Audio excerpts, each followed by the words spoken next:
Hi, welcome to Pay Down Debt Solutions. I'm Jen, and my partner in crime and my husband, Dan, is hunting in Montana. So horseback riding out there, camping, and hopefully hunting elk. So I left off, this video here is actually a two-part series. So the original series that I did talked about this scenario right here, where we had a couple that had $67,000 in loan and credit card debt that we helped them pay off. And the original question that we had with this was, or that they had, and that we get from many people is, does it actually make sense for you to use your savings account to help you pay down debt? And so a lot of people come to us with the thought in mind that they do not want to take savings to pay down any of their debt. They want to take and work our pay down method without taking savings to do so. Now, I understand that mentality and that thought completely, because Dan and I, and I've told this story before, Dan and I were at one point facing potential bankruptcy because we didn't want to take our business assets nor the cash that we had saved up over the years to pay down the debts that we had. And we actually consulted a bankruptcy attorney about it, and turned out that it wasn't actually in our best interest to, number one, file for bankruptcy. Number two, to actually, thrive and survive, we found how to do velocity banking. And in doing so, we saved ourselves and ended up thriving and pushing our businesses on to be very successful and to take a life that was so pinched and so tight and felt, so stressed all the time, living paycheck to paycheck, especially when you have little kids, right? So that's tough. And we didn't want to do anything different with our life. We wanted to be able to, provide for our children and let them do the things that they want to do, just as, kids should, right? Without having to, put every single dollar we had to make all these payments and, try to play the shell game and try to get everything, paid down and restricting ourselves from a good life. And the pay down way kept us from having to do that. We were able to get ourselves out of debt fairly quickly, rapidly. And we're going to teach you guys how to do that. And that's what this channel is all about, teaching you how to use velocity banking, how to use the pay down way to actually get yourself out of debt. Now, you have to remember something. We give you choices, but it's always up to you to make those changes. So that being said, let me talk about a situation here. Kind of like I said, it was a two-part situation where we had a couple that came to us with a savings account, and they had over $67,000 in debt, and they wanted to know what options that they had. And so part of what they did, and I get it, guys, I know that you want to keep money in savings. We were the same way. We felt like, man, we have to have 6 months of what if money, oh shiznit money, like what if something happens? We got to have, money in the bank in case of a whatever situation. And everybody feels that way. So what I'm asking you is to think outside the box and to change your mindset, because this is a mindset change. But once you do it, once you're able to push past that uncomfortable feeling, you will find such freedom. So let's get right into it. At the end of the last video, I said, after we paid off $67,000 in debt for these people, where they actually did use $17,000 of their cash to help pay off this $20,000 car loan, which is represented right here, okay? And so at the end of the video, I said, now that they had the $67,000, paid off, and they had left $4,485, not including the mortgage there, what they could do with money like that, right? What could you do with all this extra cash flow that you're going to have? Well, the smart thing is potentially to pay off your mortgage, right? Pay that off faster.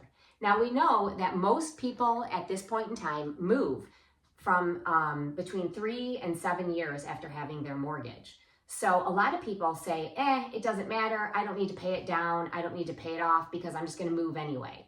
Well, that's okay, or is it not? And let's talk about why.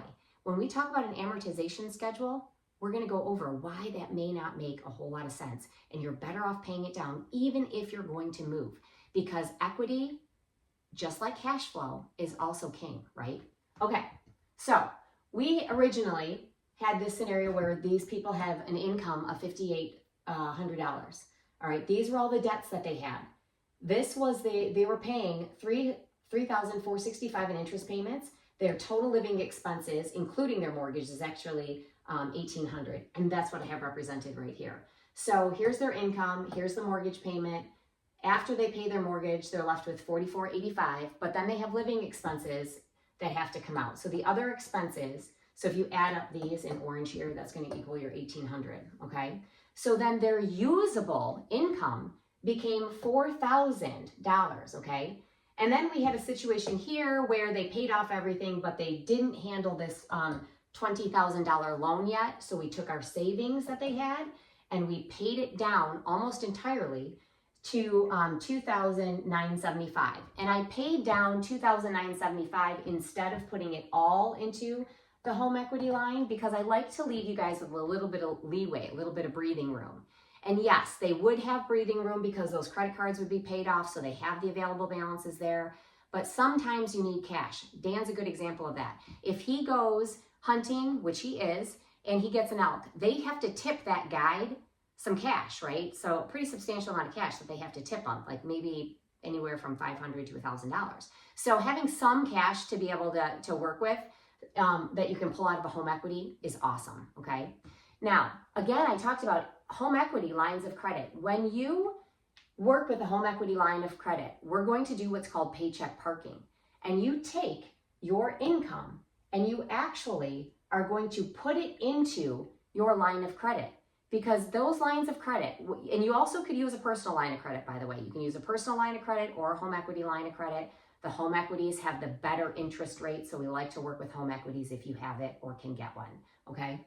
So the home equity line of credit here is what we're working with, and we're going to be taking $30,000, okay? So that's what our starting income is going to be.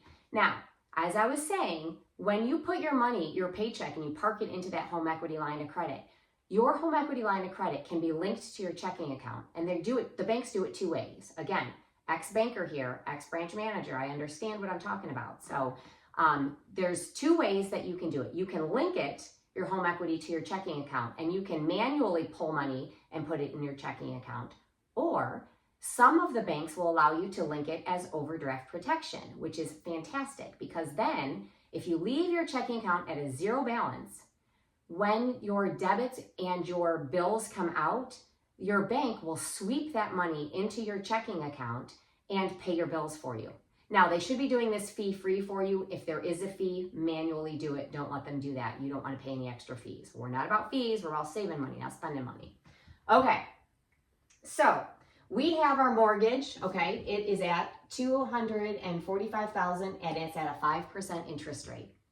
That mortgage, now you think that mortgage is at a 5% interest rate, but I can tell you that that mortgage is actually costing you, you double it and you add a zero, and that is your effective interest rate by the time this mortgage is done, because you have fees that you have paid to get that mortgage. So this mortgage at 5% is actually costing them 10, 100, right? You double it and then you add a zero. So it's 100%. So if you think about that, that's a lot of money that you're effectively paying. And if you don't believe me, I want you to go grab your mortgage documents and go check towards the back of it. You'll actually see what your effective interest rate is. I kid you not. That's what it is, okay? Or pretty close. So we take our $245,000 mortgage at a 5% interest rate. We're going to do our velocity banking here, and we are going to pay down a chunk of this mortgage, because why would we do that? Because we know that an amortization schedule, amortized means you have interest and principal that you're paying over time, right? But an amortization schedule that a mortgage is on is brilliant for the banks, right? Why is that? Because your most expensive years are your first 3 to 5 years. You are going to be paying more in interest than you will ever pay on the principal in the first 5 to 7 years of that mortgage. So if you have a $1,000 payment, let's say, you might be spending $800 to $900 in interest, and $100 goes to your principal. It's pretty crazy. All right, so back to our example here. So we have our mortgage, we're going to take $30,000 and we are going to pull it out of our home equity and we're going to slap it down on that mortgage. And then we are going to start our pay down way. Okay, so we're going to start our pay down strategy. Now, you still have to pay your monthly mortgage payment. Even though you slap down money on that mortgage, your payment comes out every month. So there's no getting around that. The payment has to be made, as well as what we're doing here, okay? And that's all accounted for. So here's our example. We've got our $30,000 that we have now put on our home equity. We have our income here that we are going to Paycheck park into that home equity line of credit. So we've got $4,000 worth of income here that we're putting on this home equity line of credit, which drops our balance to $26,000, okay? So immediately our balance comes down. Now, as I've said in previous videos, our home equities and personal loans are simple interest. So those simple interest loans are on an ADB, which is an average daily balance, okay? Average daily balance. Apparently, I don't know what I'm doing. Okay, so average daily balance. So ADB is your average daily balance. They are calculated on an average daily balance, which means every time you drop your balance, right, it's going to re-average and recalculate the interest that you owe.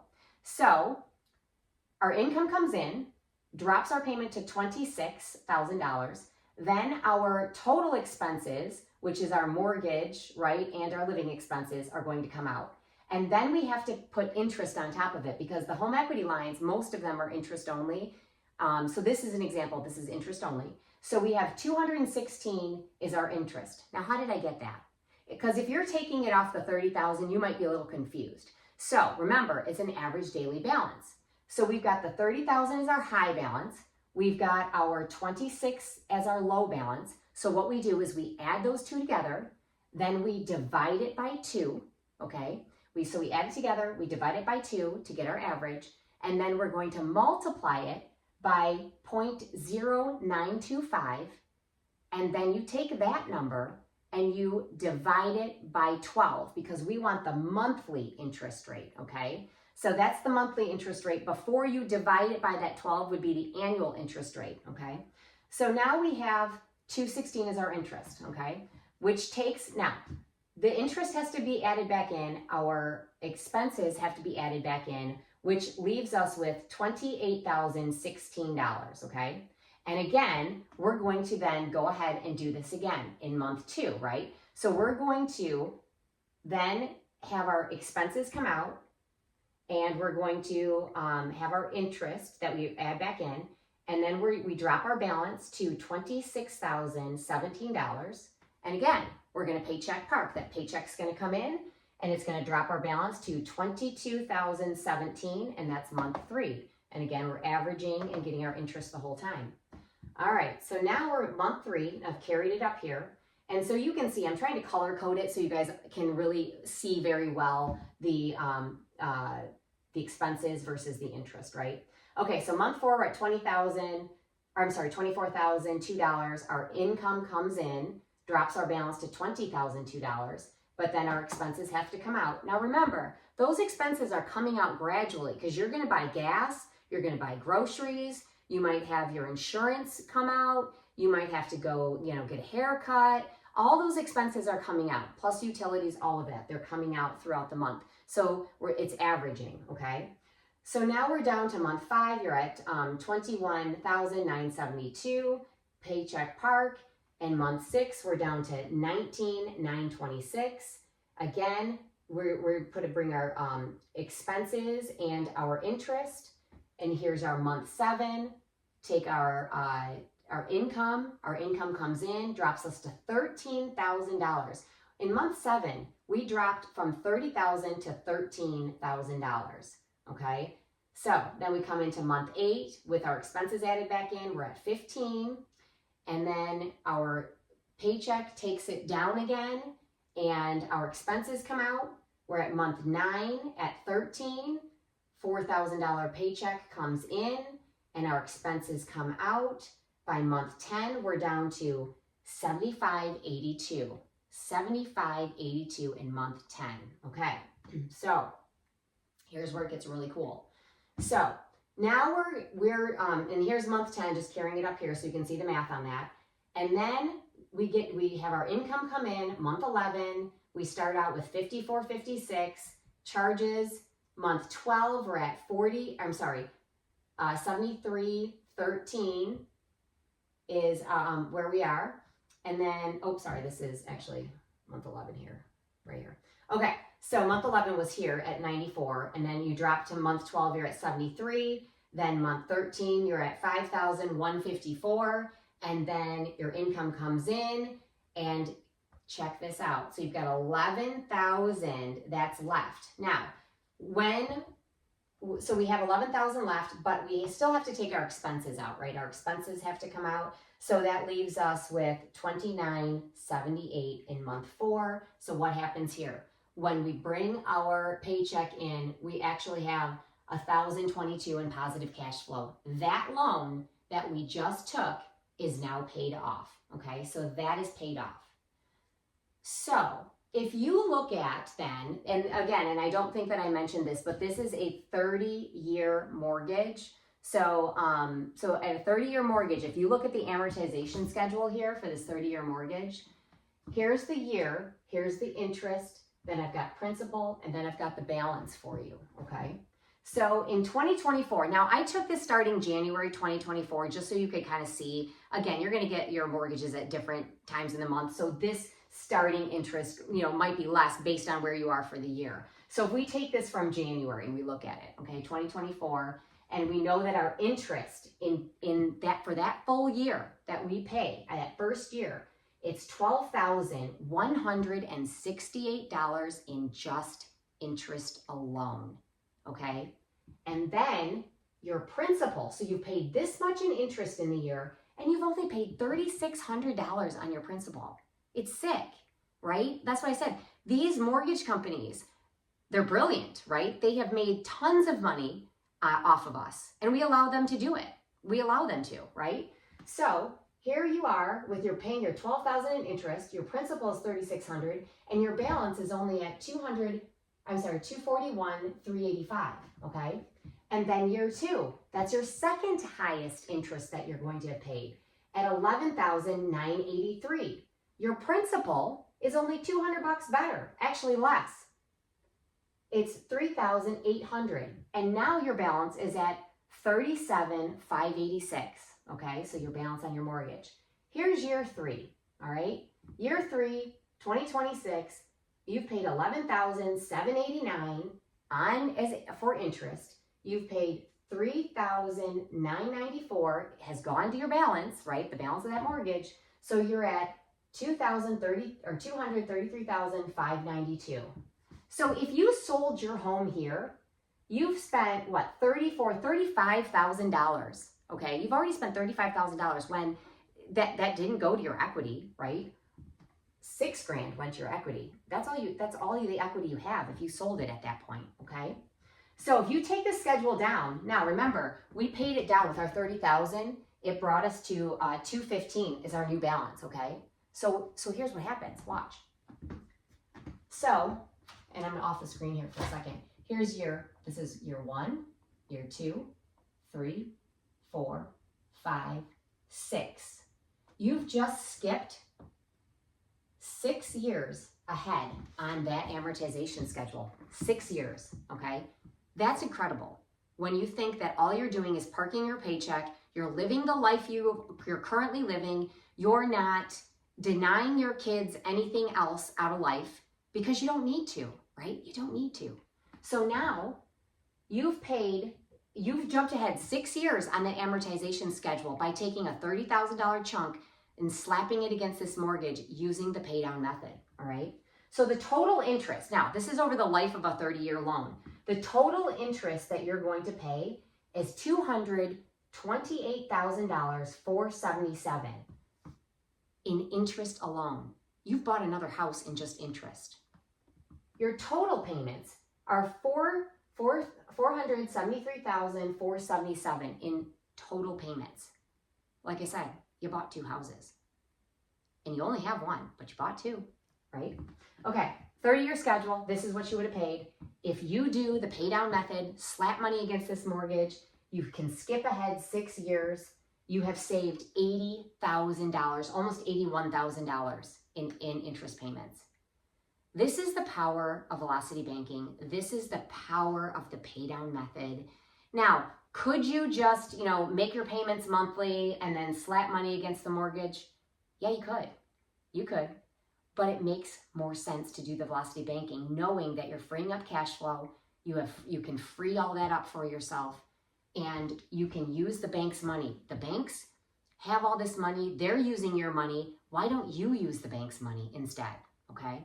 So I hope you understand, and I hope you can see the power of this. Think about it. What if you did this? Okay, so remember, it took you 14 months. What if you did this again in another 14 months, and you put another $30,000 against this mortgage? Where will you be then if you do that? And it took less than 2 years to pay it down, to jump ahead 6 years. How fast could you jump ahead in 12 years, right? How fast?